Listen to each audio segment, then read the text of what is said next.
যেসব শর্তাবলী মেনে প্রফেসর ইউনূস ক্ষমতায় এসেছিলেন বা তাকে ক্ষমতায় আনা হয়েছে বা ক্ষমতায় বসানো হয়েছে, সেই সব শর্তাবলী মেনেই আসলে তারেক রহমানকে ক্ষমতায় থাকতে হবে বা ক্ষমতা রাষ্ট্র পরিচালনা করতে হবে। এটি হচ্ছে এক ধরনের ওপেন সিক্রেট।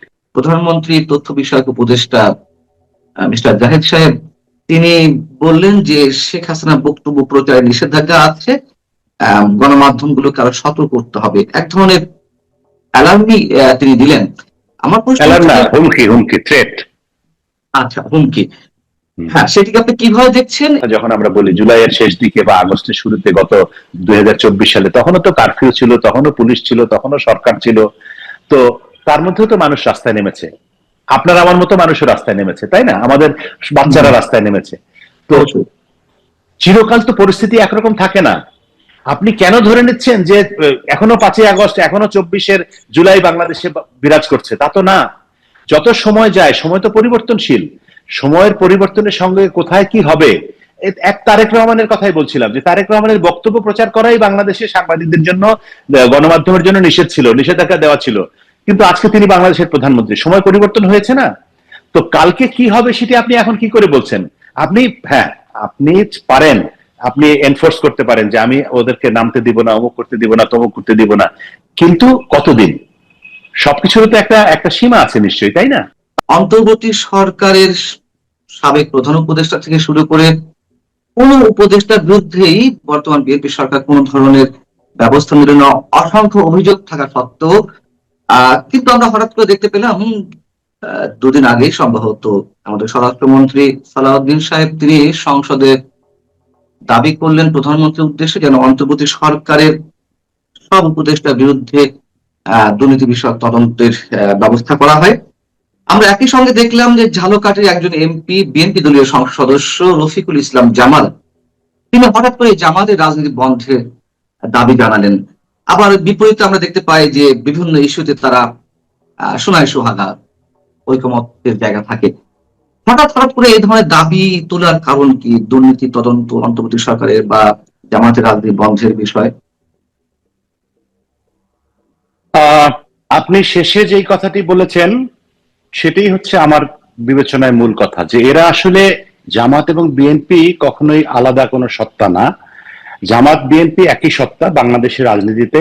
কারণ বাংলাদেশের রাজনীতি আমরা বহুকাল ধরে দেখে আসছি যে বাংলাদেশের রাজনীতির দুটি ধারা, একটি হচ্ছে আওয়ামী লীগ পন্থী এবং একটি হচ্ছে এন্টি আওয়ামী লীগ পন্থী, এবং সেই এন্টি আওয়ামী লীগ পন্থীর মূল নেতৃত্বে হচ্ছে বিএনপি, এবং তাদের বিভিন্ন সময় বিভিন্ন রকম সহযোগী রাজনৈতিক দল, সংগঠন ইত্যাদি থাকে।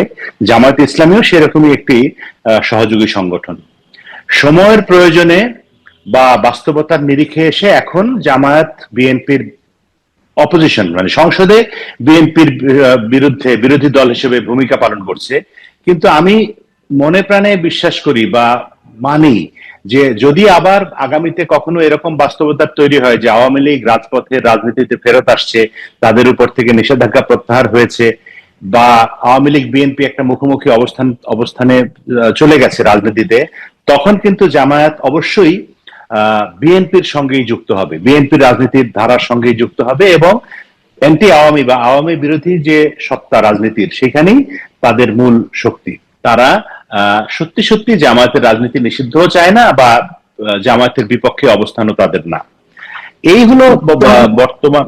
আচ্ছা, আর এটি এর বাইরে আপনি যে কথাটি বলেছিলেন যে অন্তর্বর্তী সরকারের দুর্নীতির তদন্ত, আমরা এই আপনার অনুষ্ঠানে বিভিন্ন সময় আলোচনা করেছি বা অন্যান্য আলোচনায় আমরা শুনেছি যে সরকার পতনের পরে, ক্ষমতাচ্যুতির পরে বাংলাদেশে বঙ্গবন্ধু শেখ মুজিবুর রহমান অথবা জিয়াউর রহমানের কথা আলাদা, কারণ তারা নিহত হয়েছেন। যারা জীবিত ছিলেন তাদের প্রত্যেকের বিরুদ্ধে, বেগম খালেদা জিয়ার থেকে শুরু করে, শেখ হাসিনার থেকে শুরু করে, এরশাদ থেকে শুরু করে, সবাইকে মামলা ফেস করতে হয়েছে। বলা হয়ে থাকে যে এখনকার যারা ক্ষমতায় আছে বা এই ক্ষমতার যারা পৃষ্ঠপোষক, সেই ছাত্র জনতার আন্দোলনকারী, জুলাই অভ্যুত্থানকারী, সকলেই বলে আসছিল যে আওয়ামী লীগই নাকি ইতিহাসের সবচেয়ে বড় দুর্নীতিবাজ, তারা সবচেয়ে বেশি দুর্নীতি করেছে। কিন্তু তাদেরই পৃষ্ঠপোষকতাকারী প্রতিষ্ঠান TIB, transparency international Bangladesh chapter, তারা বলছে যে তত্ত্বাবধায়ক অন্তর্বর্তী সরকারের 1.5 বছরে বাংলাদেশে নজিরবিহীন দুর্নীতি হয়েছে, এবং সেই দুর্নীতির বিরুদ্ধে বাংলাদেশের কোথাও কোনো ধরনের কোনো বিচার হয় না, কোনো মামলা হয় না, কোনো তদন্ত হয় না, কোনো অনুসন্ধান হয় না। এটি কি কল্পনা করা যায়? এবং আমরা দেখেছি যে আহ, সংসদ সদস্য, বর্তমান সংসদের সদস্য থেকে শুরু করে অনেক মানুষ কিন্তু প্রফেসর ইউনূসের বিরুদ্ধে মামলা করতে গিয়েছেন বিভিন্ন অজুহাতে। সেই মামলা আপনার নামেও কেউ মামলা করতে পারে, আমার নামে কেউ মামলা করতে পারে। প্রফেসর ইউনূস বাংলাদেশের একজন নাগরিক, তার নামেও কেউ মামলা করতে পারে। তিনি যদি নির্দোষ হন, সেটি আদালত বা প্রথমে পুলিশ প্রশাসন তদন্ত করার মধ্য দিয়ে একটা একটা একটা পর্যায়ে আগাবে। তারপরে যদি আদালতে যায়, ভালো, আদালতে তিনি নিজেকে নির্দোষ প্রমাণ করবেন। কিন্তু তার বিরুদ্ধে কোনো মামলাই করা যাবে না, এটা তো কোনো কথা হতে পারে না। এরকম তো নজিরবিহীন বাংলাদেশে এই ঘটনা। এখন কথা হচ্ছে যে কেন সরকার প্রফেসর ইউনূসের প্রতি এতটাই দায়বদ্ধ, কেন বর্তমান সরকারের প্রফেসর ইউনূসের প্রতি এতটাই কৃতজ্ঞতা যে তার বিরুদ্ধে কোনো মামলাই তারা দিবে না, কিছুই করতে দিবেন না। শুধুমাত্র ওই যে আওয়ামী লীগের আমলে দুর্নীতির বিচার হবে, বিএনপির আগের দুর্নীতির কথা তো মানুষ ভুলেই গিয়েছে, ফলে সেগুলি নিয়ে তো আর কোনো কথা বলার দরকার নাই। অ্যাজ ইফ বাংলাদেশে বিএনপির আমলে কোথাও কোনো দুর্নীতি হয়নি, সেগুলি বা কোনো অপরাধ ঘটেনি। তো বাংলাদেশের রাজনীতিতে এখন এমন একটা অবস্থা দাঁড়াচ্ছে যে সকল অপরাধ হচ্ছে শুধুমাত্র আওয়ামী লীগের।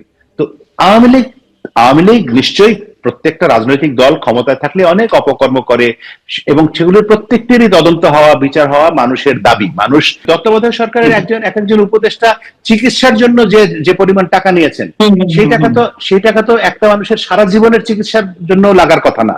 তো এগুলি দুর্নীতি না? কেন এগুলি হয়েছে?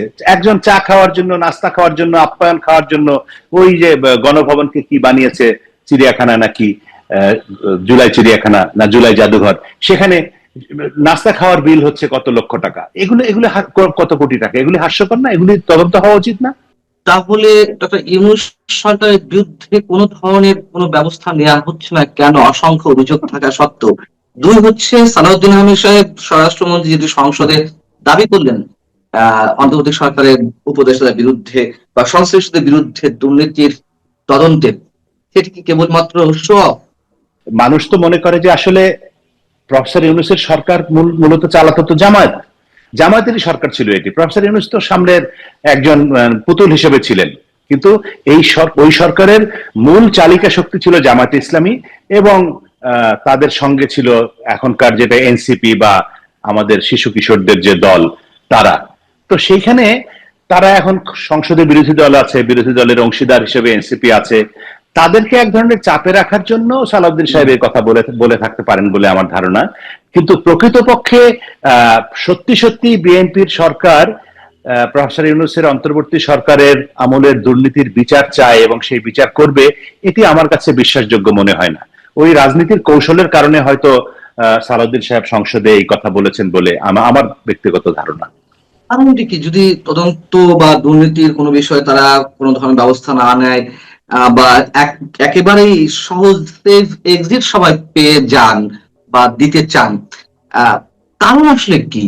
মানে আসলে সেই সরকারের এক্সটেনশন, অনেকে যেটি বলে যে বর্তমান সরকার ইউনূস সরকারের এক্সটেনশন, বিষয়গুলো কিরকম? এখন এটা তো আসলে কাগজ কলমে কোনো প্রমাণ করার কোনো সুযোগ নেই। আমরা একটা মানুষকে বিচার করি বা মূল্যায়ন করি কি দিয়ে? তার কাজকর্ম দিয়ে। তো একটা মানুষ বা একটা প্রতিষ্ঠান বা একটা সরকার, তো এই সরকারের শুরুর দিকে ধরেন সরকার ফেব্রুয়ারিতে দায়িত্ব নেওয়ার পরে প্রথম কিছুদিন কিন্তু মনে হয়েছিল যে না, তারা এক ধরনের একটা সমতার ভিত্তিতে রাজনৈতিক দায়িত্ব পালন করছেন, সরকারের দায়িত্ব পালন করছেন। কিন্তু যত দিন যাচ্ছে ততই তাদের চরিত্র এবং আচরণ স্পষ্ট হয়ে উঠছে যে এই সরকার আসলে এক ধরনের ইউনূস সরকারের এক্সটেনশন, এবং তাদের প্রণীত সকল অধ্যাদেশকে আইনে পরিণত করা, অধিকাংশ, সকল না হলে অধিকাংশ অধ্যাদেশকে আইনে পরিণত করার থেকে শুরু করে তাদের সকল কাজকর্মকে রাজনৈতিকভাবে, আইনগতভাবে, সংসদীয়ভাবে বৈধতা দেওয়া, এবং তাদের দুর্নীতির বিরুদ্ধে কোন রকম প্রশ্ন তোলার সুযোগ না দেওয়া, তাদের বিরুদ্ধে কোন রকম কোনো মামলা মোকদ্দমা করতে না দেওয়া দেশের মানুষের কারো ইয়াতে। এবং প্রফেসর ইউনূস সম্পর্কে মানে কোন প্রফেসর ইউনূস বা তার উপদেষ্টার কারো সম্পর্কে কোন ধরনের কোন মন্তব্য সরকারের তরফ থেকে এই প্রথম একজন স্বরাষ্ট্রমন্ত্রী সালাউদ্দিন সাহেব সংসদে তাও দুটো কথা বললেন। এছাড়া তো সরকারের কেউ ওই অন্তর্বর্তী সরকারের কারো সমালোচনাও করেন না।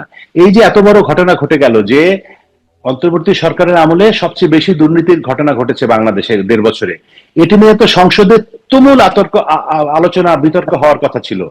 বা কথা হওয়ার কথা ছিল, কিন্তু সেরকম কিন্তু সেটি আমরা ভ্যাকসিনে দেখলাম। যে 700 শিশু এই পর্যন্ত নিহত হলো সেটি নিয়েও কোনো হ্যাঁ, কথা নেই। হ্যাঁ, এবং এবং সেই হামের বিষয়ে আপনি দেখেন যে আমাদের বর্তমান স্বাস্থ্যমন্ত্রী বিভিন্ন সময় কিন্তু বলার চেষ্টা করেছেন। প্রথম দিকে তিনি একটু কি বলবো গা বাঁচানোর কৌশল অবলম্বন করলেও শেষ দিকে এসে কিন্তু তিনি পরিষ্কারভাবেই বলেছেন, সংসদে বলেছেন, বাইরেও বলেছেন, সাংবাদিকদেরকে বলেছেন, সচিবালয়ে বলেছেন যে অন্তর্বর্তী সরকার সময় মতো টিকা না কেনার কারণেই টিকার ঘাটতি হয়েছে দেশে, এবং সেই কারণেই এত শত শত শিশুর, হাজার হাজার শিশুর, হাজারো শিশুর মৃত্যুর ঘটনা ঘটেছে। সেই বিষয়টি নিয়েও কিন্তু কেউ কোনো কথা বলছে না সরকারের, এবং কেউ কোনো ধরনের উচ্চবাচ্য করছে না, বরং আপনি আমি কথা বলতে গেলেও সেটিকে পরোক্ষভাবে থামিয়ে দেওয়ার কৌশল নেওয়া হচ্ছে এবং আমাদের উপরে নানা রকম দোষারোপ করা হচ্ছে। এবং মামলা করতে গিয়েছিলেন এই বিষয়ে একাধিক লোক, আমি একটু আগেই বললাম, সেই মামলাও নেওয়া হয়নি। তো এইসব কারণে মনে হয় যে আসলেই এই তারেক রহমানের যে সরকার, সেটি প্রফেসর ইউনূসের অন্তর্বর্তী সরকারের এক্সটেনশন। গ্লোবাল জিও পলিটিক্স এর প্রেক্ষাপটে শেখ হাসিনা সরকারের পতন হয়ে বর্তমান সরকার, না, ইউনূসের সরকার গঠিত হয়েছে, এবং তারপরে তারেক রহমানের সরকার গঠিত হয়েছে নির্বাচনের মধ্যে দিয়ে। সেই সরকারকেও আসলে ওই যে জিও পলিটিক্যাল প্রসেসের ভিতর দিয়ে যেতে হবে, এবং যে যে সব ঘটনাবলী বা যেসব শর্তাবলী মেনে প্রফেসর ইউনূস ক্ষমতায় এসেছিলেন বা তাকে ক্ষমতায় আনা হয়েছে বা ক্ষমতায় বসানো হয়েছে, সেই সব শর্তাবলী মেনেই আসলে তারেক রহমানকে ক্ষমতায় থাকতে হবে বা ক্ষমতা রাষ্ট্র পরিচালনা করতে হবে। এটি হচ্ছে এক ধরনের ওপেন সিক্রেট, এটি আমার আমার বিশ্বাস আর কি। আহ, সাম্প্রতিক সময়ে শেখ হাসিনা, সাম্প্রতিক সময় বলতে 2-3 দিন আগে এনডিটিভিতে একটি সাক্ষাৎকার দিলেন, সেখানে তিনি নির্দিষ্টভাবে এই প্রথমবারের মতন বলেছেন যে এই বছরের মধ্যে তিনি দেশে ফিরে আসতে চান এবং তিনি মামলা মোকদ্দমা ফেস করবেন, এটা সবাই জানে। সরকার সেটাকে ওয়েলকাম না জানিয়ে আমরা দেখলাম যে মঙ্গলবার প্রধানমন্ত্রী তথ্য বিষয়ক উপদেষ্টা মিস্টার জাহেদ সাহেব তিনি বললেন যে শেখ হাসিনার বক্তব্য প্রচারে নিষেধাজ্ঞা আছে, গণমাধ্যমগুলোকে আরো সতর্ক করতে হবে, এক ধরনের অ্যালার্মি তিনি দিলেন। আমার প্রশ্ন হচ্ছে না, যে হুমকি, হুমকি, থ্রেট। আচ্ছা, হুমকি, হ্যাঁ, সেটিকে আপনি কিভাবে দেখছেন? এবং গণমাধ্যম তো তার বক্তব্য সরাসরি প্রচার করছে না, বিশ্লেষণ করা হচ্ছে। আর যেটা প্রথমে বলছিলাম যে ওয়েলকাম না জানিয়ে তার বক্তব্য প্রচার করা যাবে না, আপনি যদি একটু পুরোপুরি বলেন আর কি এর উপর আসলে। আচ্ছা, শোনেন পান্না, বাংলাদেশের রাজনীতি খুব, কি বলবো আমি, এক ধরনের, এক কথায় বলতে গেলে নোংরা পর্যায়ের রাজনীতি। যেমন এই যে আজকে যিনি প্রধানমন্ত্রী বাংলাদেশের, আপনি আমি দীর্ঘকাল সাংবাদিকতা করি বাংলাদেশে বা করেছি, তারেক রহমানের বক্তব্য প্রচারের উপরেও কিন্তু একসময় নিষেধাজ্ঞা ছিল। 2015 সাল থেকে শুরু হয়েছে। হ্যাঁ, হ্যাঁ, 2015 সাল থেকে শুরু করে 2024 সালের 5ই আগস্ট বিকাল পর্যন্ত, মানে শেখ হাসিনার সরকারের পতন না হওয়া পর্যন্ত তারেক রহমানের বক্তব্য প্রচারে নিষেধাজ্ঞা ছিল।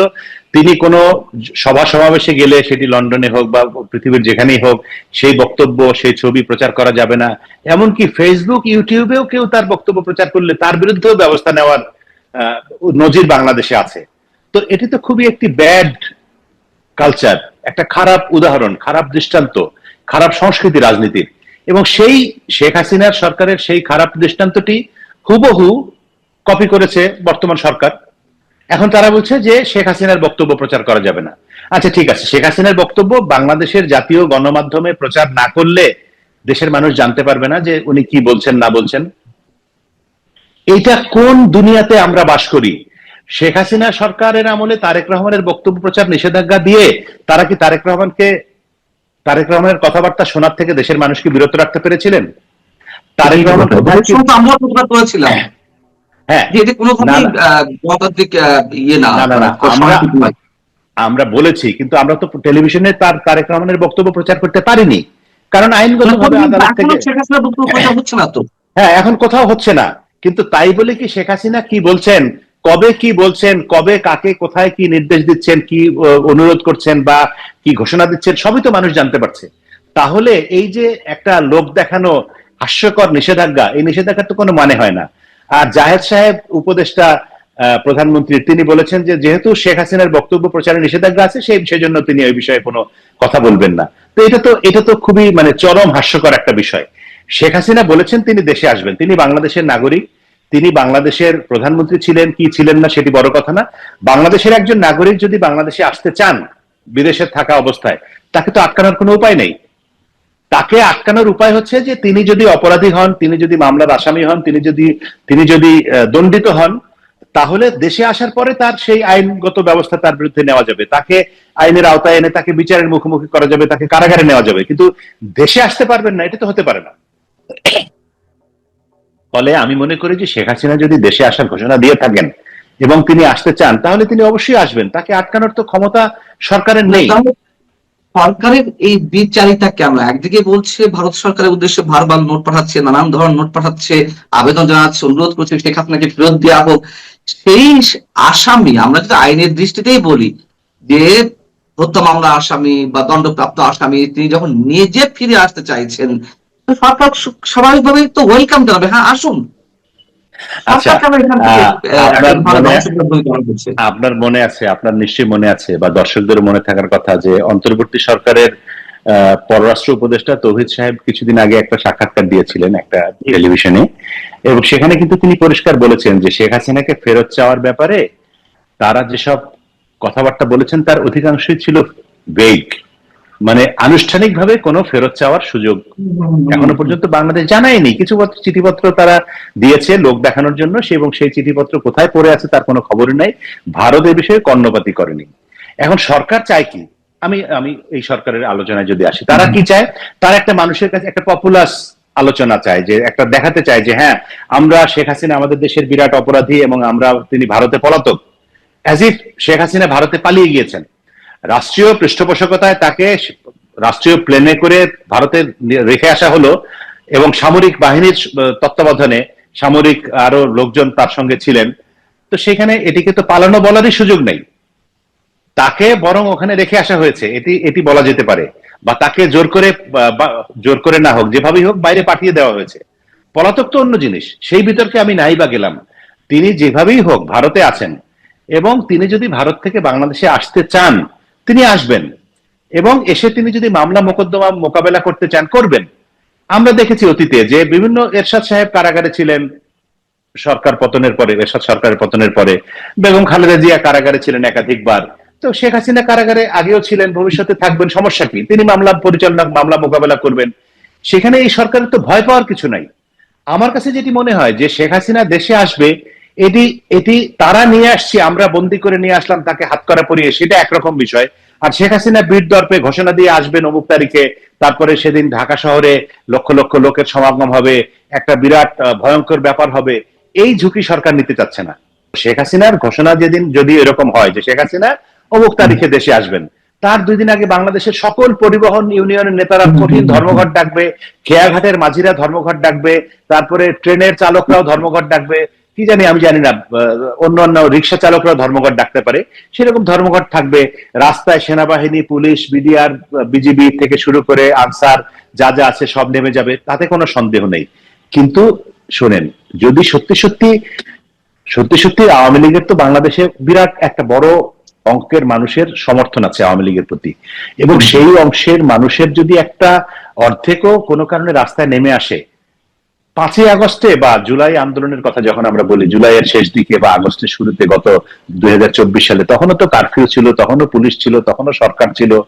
তো তার মধ্যেও তো মানুষ রাস্তায় নেমেছে, আপনার আমার মতো মানুষও রাস্তায় নেমেছে, তাই না? আমাদের বাচ্চারা রাস্তায় নেমেছে। তো চিরকাল তো পরিস্থিতি একরকম থাকে না। আপনি কেন ধরে নিচ্ছেন যে এখনো 5ই আগস্ট, এখনো 24 জুলাই বাংলাদেশে বিরাজ করছে? তা তো না। যত সময় যায়, সময় তো পরিবর্তনশীল, সময়ের পরিবর্তনের সঙ্গে কোথায় কি হবে। এক তারেক রহমানের কথাই বলছিলাম, যে তারেক রহমানের বক্তব্য প্রচার করাই বাংলাদেশের সাংবাদিকদের জন্য, গণমাধ্যমের জন্য নিষেধ ছিল, নিষেধাজ্ঞা দেওয়া ছিল। কিন্তু আজকে তিনি বাংলাদেশের প্রধানমন্ত্রী, সময় পরিবর্তন হয়েছে না? তো কালকে কি হবে সেটি আপনি এখন কি করে বলছেন? আপনি, হ্যাঁ আপনি পারেন, আপনি এনফোর্স করতে পারেন যে আমি ওদেরকে নামতে দিব না, অমুক করতে দিব না, তমুক করতে দিব না, কিন্তু কতদিন? সবকিছুর তো একটা একটা সীমা আছে নিশ্চয়ই, তাই না? তো ফলে আমি মনে করি যে জনগণ যেহেতু সকল ক্ষমতার উৎস, আমাদের সাংবিধানিক ভাবে হোক বা যেভাবেই হোক, জনগণের শক্তির উপরে তো কোনো শক্তি নেই। সেই শক্তি যদি ঐক্যবদ্ধ হয় তাহলে অনেক কিছুই সম্ভব।